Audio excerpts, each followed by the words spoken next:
und in der Hoffnung, dass wir gewisse Bereiche menschlichen Daseins damit abdecken können, um unseren Mitmenschen die Angst zu nehmen, die Angst vor der Zeit, die Angst vor ihrer zeitlichen Begrenztheit, und dass wir ihnen vielleicht die Tränen abtrocknen können und dass wir ihnen zeigen können, welche Maßstäbe an das menschliche Leben vom Kosmos selbst angelegt werden.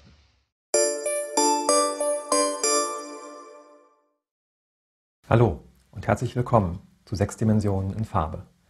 Mein Name ist Hannes Schmidt und ich erkläre euch die Gedankenwelt von Burkhard Heim in verständlicher Sprache und anschaulichen Beispielen. Jeder von uns wird eines Tages sterben. Der Gedanke daran erschreckt uns und der Verlust von Angehörigen und Freunden erfüllt uns mit Trauer. Welche Antwort und welche Frage könnten wichtiger sein als die Antwort auf die Frage, was ist der Tod? Es gibt viele Antworten darauf natürlich, aber in diesem Video möchte ich die Antwort geben, die wir mit Burkhard Heims Konzepten, Worten und Denkart in seiner 6-dimensionalen Welt geben können und verstehen können. Dieses Video ist damit der Abschluss der Videoreihe über Burkhard Heims 6-dimensionale Welt. In den vorigen Videos habe ich versucht, die Frage nach der Existenz danach ganz nüchtern in Burkhard Heims Worten und Konzepten für unsere Mitgeschöpfe, Tiere, Pflanzen und Einzeller zu beantworten. Die zentrale Aussage dabei war, wenn keine Aktivitätenströme mehr zwischen Ilko und Körper ausgetauscht werden können, dann erlischt das Bewusstsein. Es bleibt eine statische Ilko-Struktur übrig und diese kann fortbestehen oder zerfallen. Auf jeden Fall bedeutet dieser statische Zustand, dass die transzendente Aria, die ihn beschreibt im 6-dimensionalen, nicht dem Televarianzkriterium entspricht, also der Fähigkeit, auf ein Ziel hinzusteuern. Das Dasein mag zwar seinen Ursprung haben in einem Initial-Telezentrum am Anfang und die artspezifische Maxime kann während der Lebensdauer, während der biologischen Lebensdauer des Organismus sein Schicksal aktualisieren, aber mit dem Tod wird sie damit ein für alle Mal gehindert. Das heißt, es kann kein Final-Telezentrum erreicht werden und damit haben diese Daseinsformen kein zeitliches Schicksal nach dem Tod und keine Erfüllung ihres ihnen innewohnenden Daseinszweckes. Was aber ist nun mit uns? Wir erinnern uns, gegenüber dem tierischen Leben unterscheiden wir Menschen uns durch einen Mentalkomplex, der an die Psyche gekoppelt ist, diese steuert und koordiniert, indem er mit ihr Aktivitätenströme austauscht. In den vorigen Videos zum Thema Schlaf und Gedächtnis habe ich versucht, ein Bild davon zu zeichnen, was da im Detail ablaufen kann bei eben diesen Austauschprozessen. Wenn der Körper im Laufe des Tages degeneriert, dann sinkt die Koppelung der Telekosyntroklinen, also dieser metaphorischen Verbindungskanäle zwischen Psyche und Körper, zwischen Ilko und Körper. Und das Bewusstsein wird vermindert, beziehungsweise irgendwann schlafen wir ein. Der Körper degeneriert aber auch im Verlauf des Lebens insgesamt. Und irgendwann wird insgesamt ein Schwellenwert unterschritten, an dem selbst die rudimentären Prozesse nicht mehr aufrechterhalten können. Wenn das geschieht, dann tritt der Tod ein. Das kann unter Umständen reversibel sein, also wenn jemand unmittelbar reanimiert wird. Es kann langsam geschehen, im Sinne eines natürlichen Todes nach einem Alterungsprozess, oder es kann unerwartet und plötzlich geschehen, durch eine plötzliche Herzattacke, Unfall oder Gewalt. In diesem Zustand können nun überhaupt keine Aktivitäten mehr zwischen Ilkor und Körper ausgetauscht werden. Das heißt, diese Quelle von der Erfahrung versiegt für immer.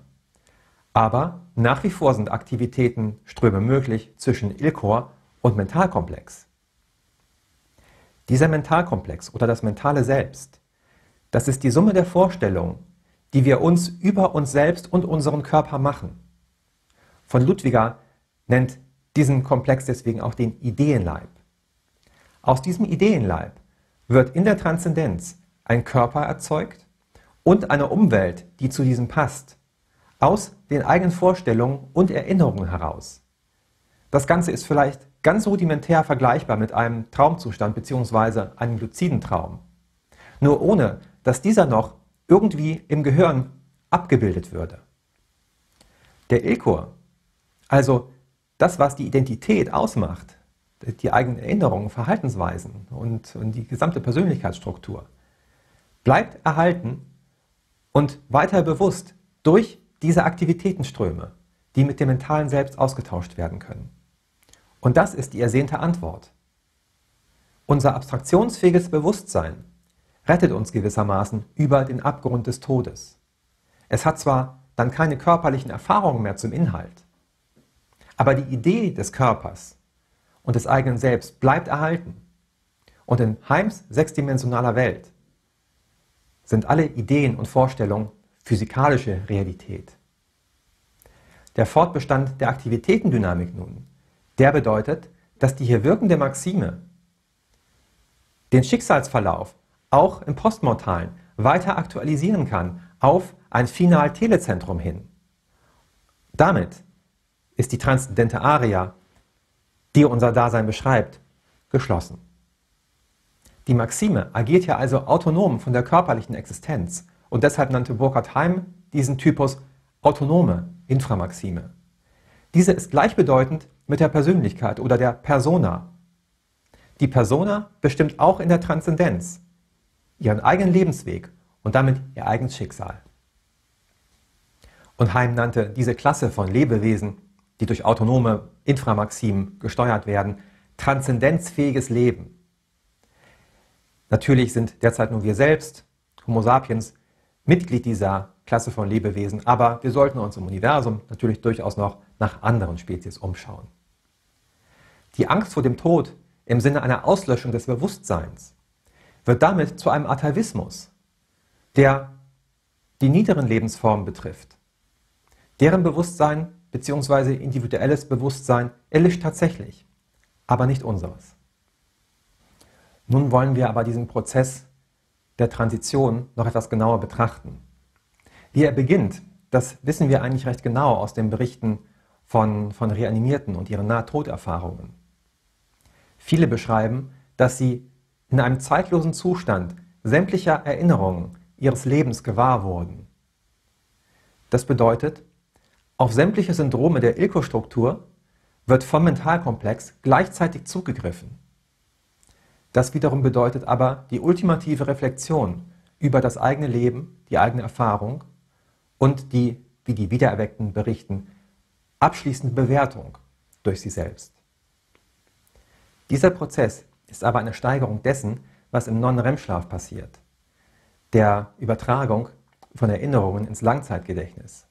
Hier, am Ende des Lebens, werden alle Erinnerungen noch einmal abgerufen im nunmehr vollen Bewusstsein, das jetzt zwischen Ilkor und Mentalstruktur besteht. Ohne Ablenkung durch das körperliche Dasein. Aber es geht nicht in jedem Fall reibungslos. Alles, was wir im Leben tun, das ist eine Bereicherung unserer Erfahrung und das stellt eine Verbreiterung unserer transzendenten Aria dar. Was aber ist mit den Bereichen unserer Erfahrung, die wir nie machen konnten, zu denen wir keine Gelegenheit hatten, uns nicht getraut haben oder vor denen wir Angst hatten? Was ist mit unverarbeiteten Ängsten oder Traumata? Wenn nun der ultimative Zugriff auf die Erinnerung des Lebens erfolgt, dann wird natürlich auch darauf zugegriffen. Aber die Integration in den Mentalkomplex kann nicht so einfach, nicht sofort unmittelbar oder auch überhaupt nicht erfolgen. Ich rede hier von dem bereits einmal beschriebenen psychischen Residuum, also die Dinge, an die wir uns am Ende erinnern, aber die wir dann bedauern, nicht mehr machen zu können oder die wir schlichtweg nie verarbeiten konnten. Im Sinne unserer sechsdimensionalen Dynamik sind das Bereiche der transzendenten Aria, die sich nie verändern konnten und deshalb statisch geblieben sind. Das aber wiederum bedeutet, diese Bereiche genügen nicht dem Televarianzkriterium, eben weil sie nicht aktualisiert werden können. Während des Sterbeprozesses bedeutet das aber nun, dass diese Bereiche der Person nicht in die Transzendenz mitgenommen werden können. Auf der einen Seite ist das eine gute Nachricht, denn es bedeutet, dass all diese unverarbeiteten Ängste und Blockaden und Traumata von uns abfallen können. Aber es bedeutet auch, dass die Area unserer Erfahrung, unseres transzendenten Daseins, um diese Bereiche vermindert wird. Und wir sind dann kleiner als das, was unser Potenzial hergegeben hätte. Im Buddhismus würden diese Residuuminhalte als Anhaftungen bezeichnet. Und diese sind ein Motiv für eine unmittelbare Wiederverkörperung oder können es sein.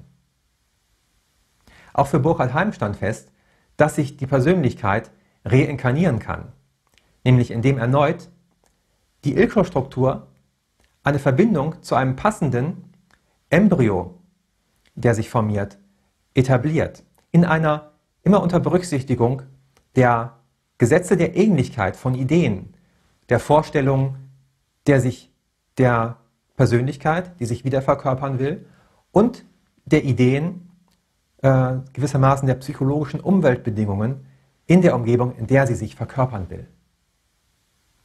In der neuen Existenz können dann Erinnerungen, Verhaltensweisen oder wichtige Vorhaben der Persönlichkeit erneut verfolgt und vielleicht auch ihrer Erfüllung zugeführt werden. Deshalb, ob in diesem oder im nächsten Leben, in jedem Fall lohnt es sich, im Hier und Jetzt aufzuräumen, mit sich selbst und seinen Mitmenschen ins Reine zu kommen und vor allem angstfrei durchs Leben zu gehen. Angst und Vorurteile hindern uns an ganz vielen Dingen. Vor allem hindern sie uns daran, echte Freude zu empfinden im Leben. Lasst uns daher immer so leben, wie wir in unserer letzten Stunde wünschen werden, gelebt zu haben. In 6 Dimensionen und in Farbe.